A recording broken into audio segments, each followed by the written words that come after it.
One indisputable fact of life is that we all die. Inevitably, it leaves us the existential question. Is death truly the end? If not, what happens after death?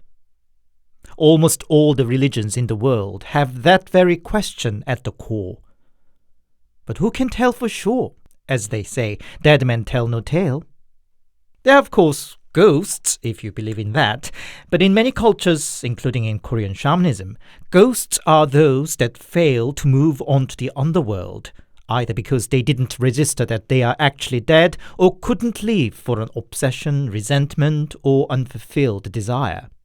They are considered more left-behinders and exceptions and not really qualified as to tell us what happens after death. But there are some rare cases of people who died and then came back to tell a tale of afterlife. Problem of those so-called near-death experiences is that each individual accounts are different. Often it involves a certain journey, a river to cross or tunnel to get through, but details are always different from one account to the other, and often reflects the person's cultural background and life experience. From today's collection of stories alone, many share similar imageries, yet some are also radically different. I guess even with these interesting near-death experience accounts, we are still bound to be left in the dark when it comes to what really happens after death. Let's see what you make of these stories. So, here are 6 allegedly true accounts of near-death experience. As always, handpicked, translated and narrated by a host, Anthony.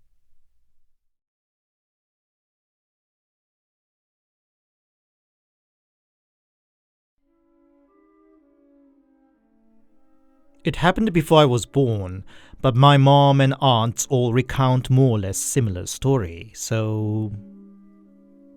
Their mother, my grandma, fainted while working on the farming field one day. It might have been a heart attack or something of that nature. Back then, in that remote countryside village, people didn't even dream about calling an emergency. And Grandma's lifeless body was brought back home and covered with a sheet. Good 1 or 2 hours later, my aunt came back from school, only to find her mother dead. She collapsed on Grandma's body and bewailed, "Mom, Mom!" And Grandma, under the sheet, replied, "What is it, sweetie?" Grandma came back from death, but she didn't fully recover. She couldn't walk well, her speech got blurry too, and ultimately passed away a few years later.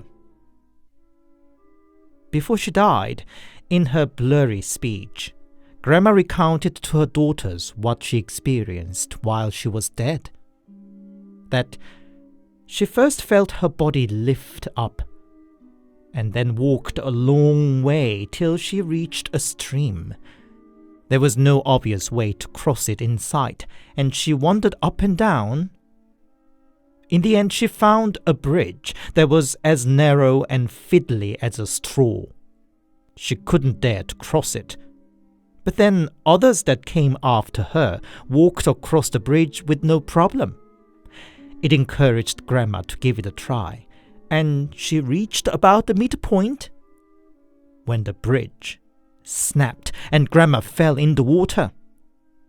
While she was floundering desperately, she heard her daughter's voice calling for her. She replied and opened her eyes to find herself surrounded by her family and neighbors, screaming and shouting. The dead was back.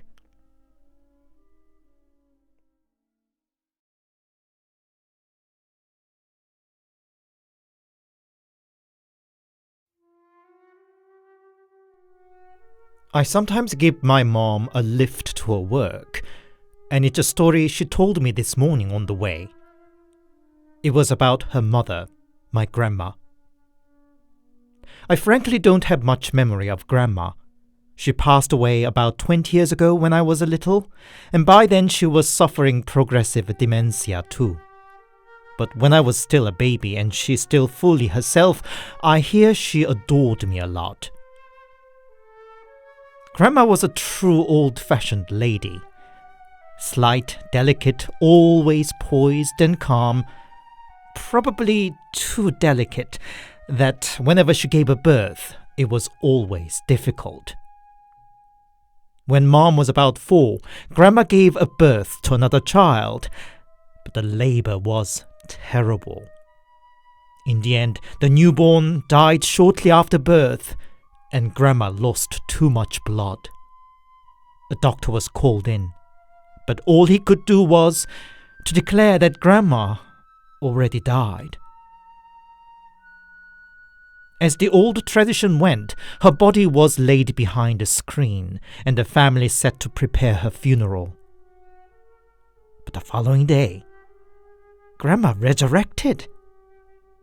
Mom was too young to remember all the commotion it must have created, but just took it simply that Grandma woke up from a long sleep.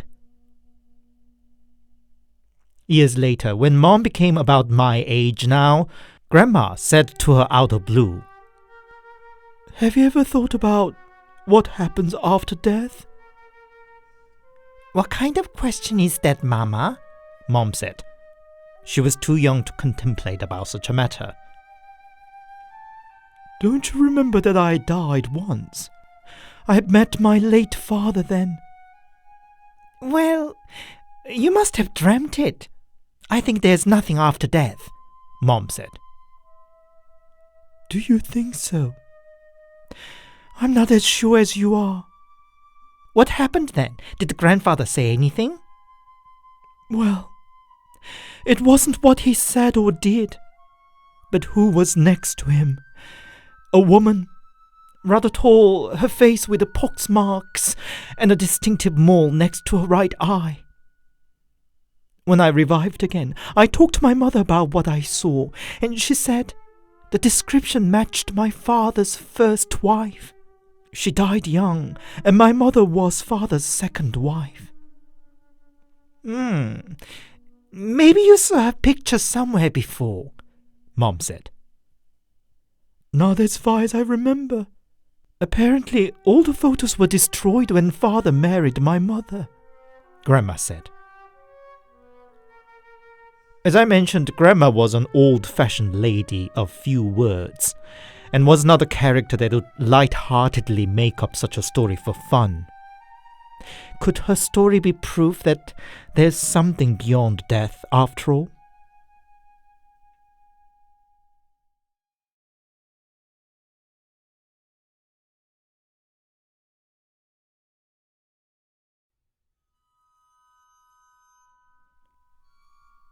I see ghosts. Some people say I must be mad and should seek help when I tell them that I have a third eye. I usually respond them with, "Have you ever died before?" I wasn't born with a third eye. It only opened when I was 9, after I was dead for 10 minutes. At 9, I was hit by a car. Maybe it was my luck, but the driver of the car that hit me was a doctor. He checked my heart, stopped, and proceeded to perform CPR. But when my pulse didn't return after 10 minutes, he frankly thought he lost me. The accident took place right in front of my family home. Mom ran out shortly after the accident, as well as many passerbys and neighbors, so I think what happened itself is pretty well established by many an eyewitness. What I can't prove is what I saw while my heart stopped beating for 10 minutes. It wasn't like the usual cliché of the spirit detaching from the body and looking down on his lifeless body, etc. What I saw was just darkness. It was like standing in a long, dark tunnel whose end I could not even see. I just knew that I had to walk along, even though I wasn't sure what might lie at the end of the tunnel. From the far away, I saw something even darker than the darkness, slowly approaching. It looked like thick liquid filling up towards me. I just stared at it. I wasn't feeling scared or disturbed, just calmly observed. And I gradually saw a long line of people marching towards it. I knew they were the spirits of dead people, like myself. I don't know how long I watched this bizarre scene, but one moment I fainted and woke up on the road, surrounded by frantic people and bewailing Mom. And since that day, I started seeing ghosts around me, probably because I had a glimpse of the afterlife. So, to people who think I am mad, I'd simply say, experience death first and see what happens.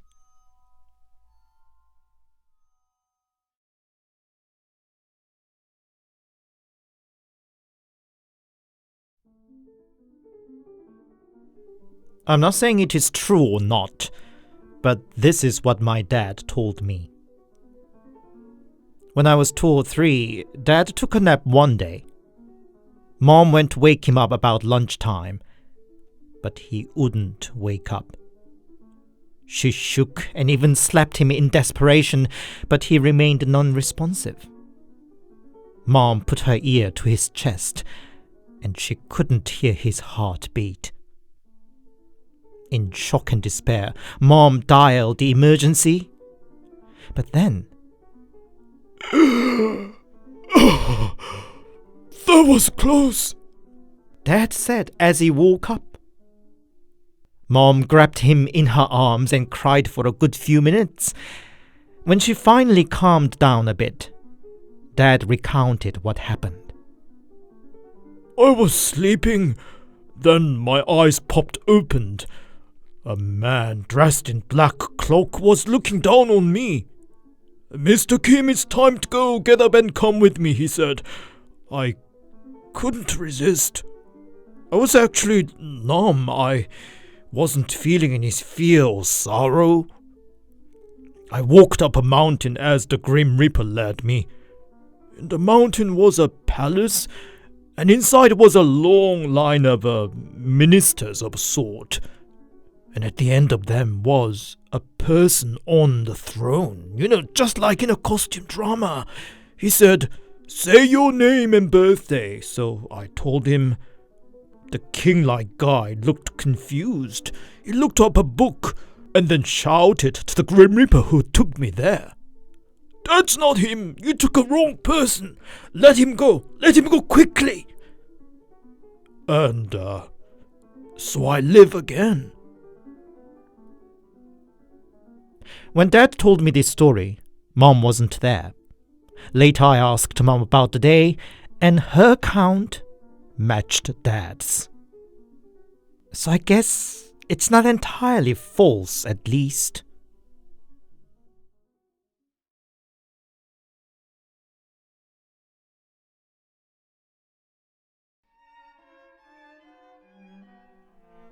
In 2010, I spent a year in the US as an exchange student. Many Koreans would have trouble with the unfamiliar food there, but I wholeheartedly embraced the US cuisine. All day and every day, I stuffed myself with high-fat, high-sugar, high-calorie burgers, barbecue ribs, pizzas, donuts, sodas, ice cream, and so on.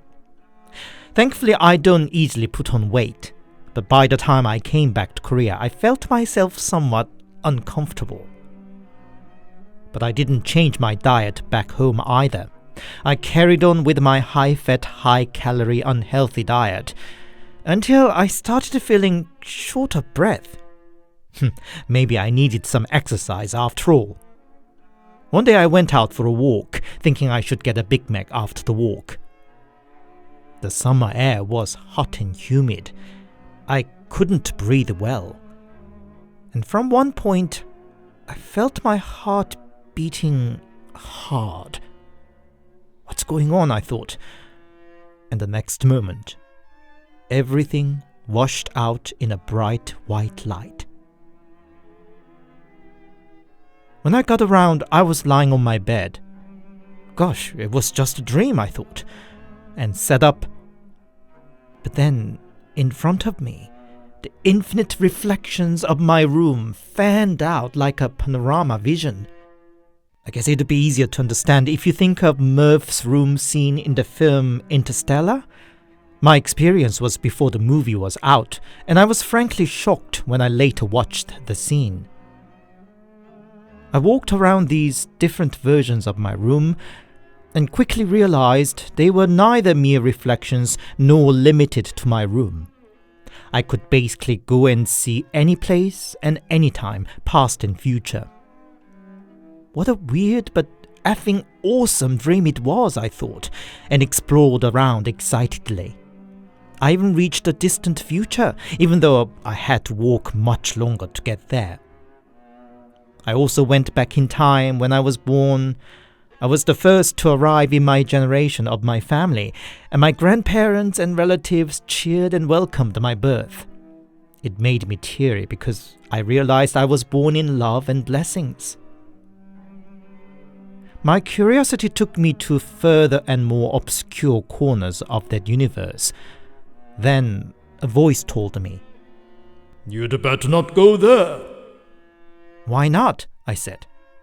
"Because that way would lead you to a different dimension altogether." "What do you mean?" "Time doesn't just flow in one direction. It can also flow sideways. But you are not yet ready for that." "Sideways? I still don't understand." "Even at the same given time, there are multiple versions and worlds coexist. Moving sideways means you are jumping over to that different world." His explanation was actually much longer and more logical, but this is just how I understood. Anyway, it only made me more curious, so I went ahead to that forbidden direction. "Not yet. Come back next time," the invisible voice said, and with that, everything washed out in a bright white light. I woke up and found myself in the emergency ward of a hospital. Luckily, a police patrol car passed by when I fainted, and the officers took me there. I was discharged a week later with a stern order to completely change my diet. I don't know what I experienced was just a dream or so-called afterlife, but I still think about it sometimes, if I would ever get to visit there again.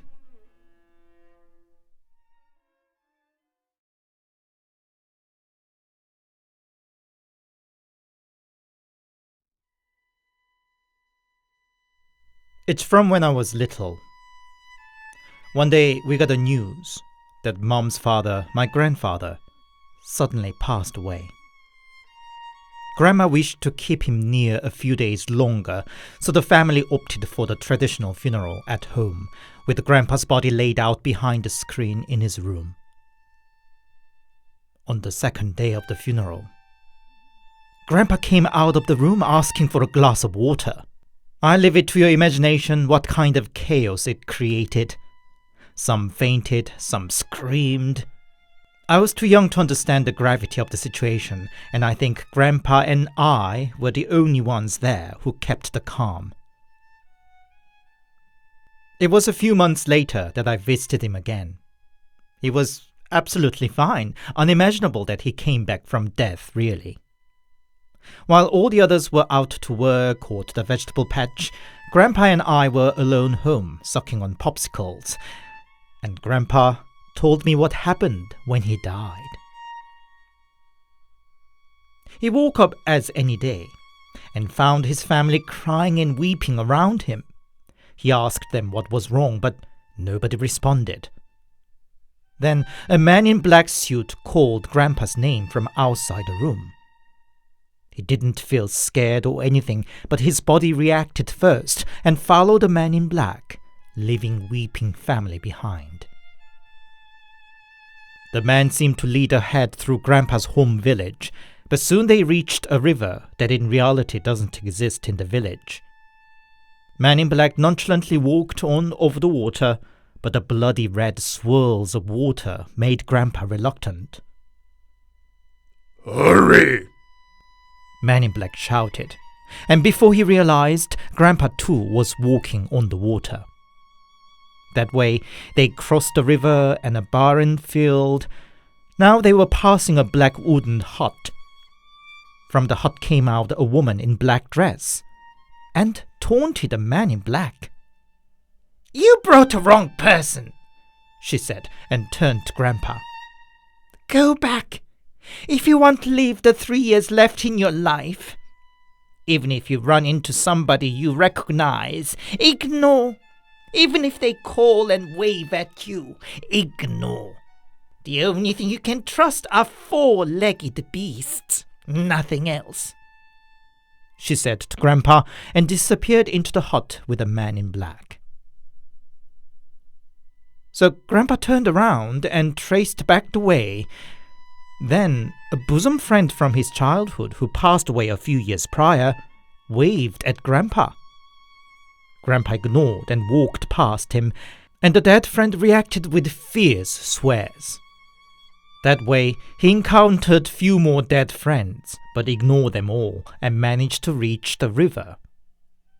Now, there was a bridge over it that he didn't see earlier. And there stood Grandpa's aunt, who used to adore him but sadly passed away untimely. She stretched her hands out to Grandpa, and Grandpa couldn't resist to reach out.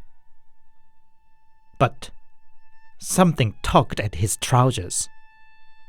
It was the dog from his childhood, and it pulled Grandpa by his trousers and led him away from the aunt. Grandpa shook himself up and headed to the bridge as his dog guided him. Seeing him slipping away, the aunt's face got distorted, her mouth torn up to ears. "I'm gonna get you! I'm gonna get you!" she screeched and ran to Grandpa. It must have been pretty traumatizing, and Grandpa shuddered as he recounted this part. While Grandpa ran over the bridge, his faithful dog ferociously barked the aunt away.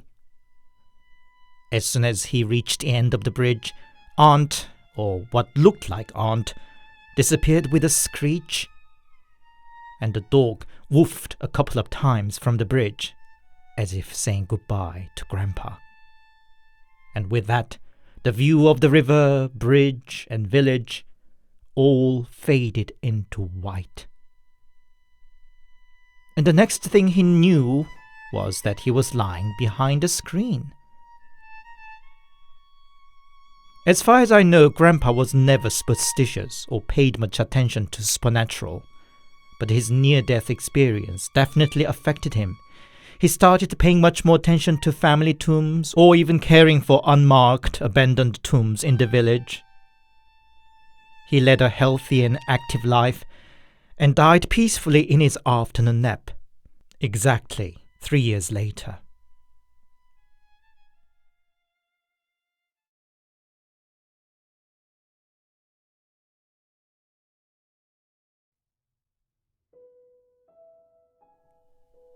Spring 1975. I was a uni student then. The country was under a turmoil since the dictator president changed the constitution, basically granting himself the power for the rest of his life. Universities were the epicenter of anti-government, anti-dictatorship movements, and the authority countered it by closing down universities.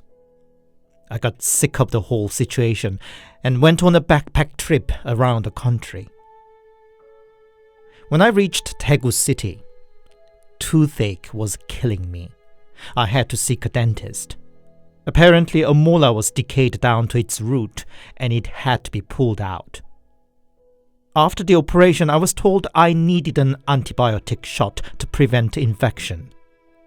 With my mouth still full of blood-soaked cotton balls, I dropped my trousers for the shot. The cold of the alcohol swab and the sharp scratch of the needle poking my bum. And then I died. Apparently, I had a serious allergy against penicillin. Of course, I didn't know I was dead. I just felt my body lifting up, and I found myself walking along. I say walk, but not quite. It's hard to describe, but it was half like floating. The ground itself I was walking on felt like a cloud or a fog, and this fluffy world was shining in the multiple of pastel colors, light green, pink, baby yellow. It may sound kitsch in my description, but I can tell you it was beautiful beyond word. And I walked along that way like I was carried by a breeze. All around me was also fantastical music. I don't remember any of the tune now, but it definitely didn't sound like a typical religious music, that much I can say. Just like the all pastel-colored landscape, the music too made me feel calm and happy. The way ended when I reached a wide river where golden stream flowed. I thought I had crossed the water.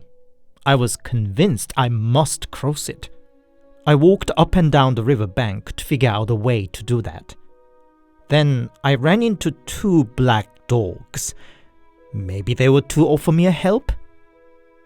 But one of them jumped on me and bit my ankle. I screamed with pain, and with that, the colorful fluffy ground under my feet opened up, and I fell down, down, down. When I hit the ground, I woke up with a startle and found myself lying on the stretcher with a dentist and nurses around me. On my back were God knows how many syringes stuck. From what the nurse told me, as soon as the penicillin shot was injected, I dropped dead with my heart stopped. Allergy to penicillin is rare but known phenomenon, and I did take a test if I was allergic before the shot, but in some very, very rare case, the test result can be false, as mine was. Immediate epinephrine shots were the only treatment, and several shots of them brought me back. Doctor said I was in a sense lucky that I showed almost instantaneous reaction to penicillin. In some cases, anaphylactic shock occurs sometime after the shot, and if I got the shock, say, on the bus way back to my lodging, I was sure to die before any help could arrive. To this day, I carry a note in my wallet wherever I go that I'm allergic to penicillin, for the case of emergency, but also as a kind of memento of life and death.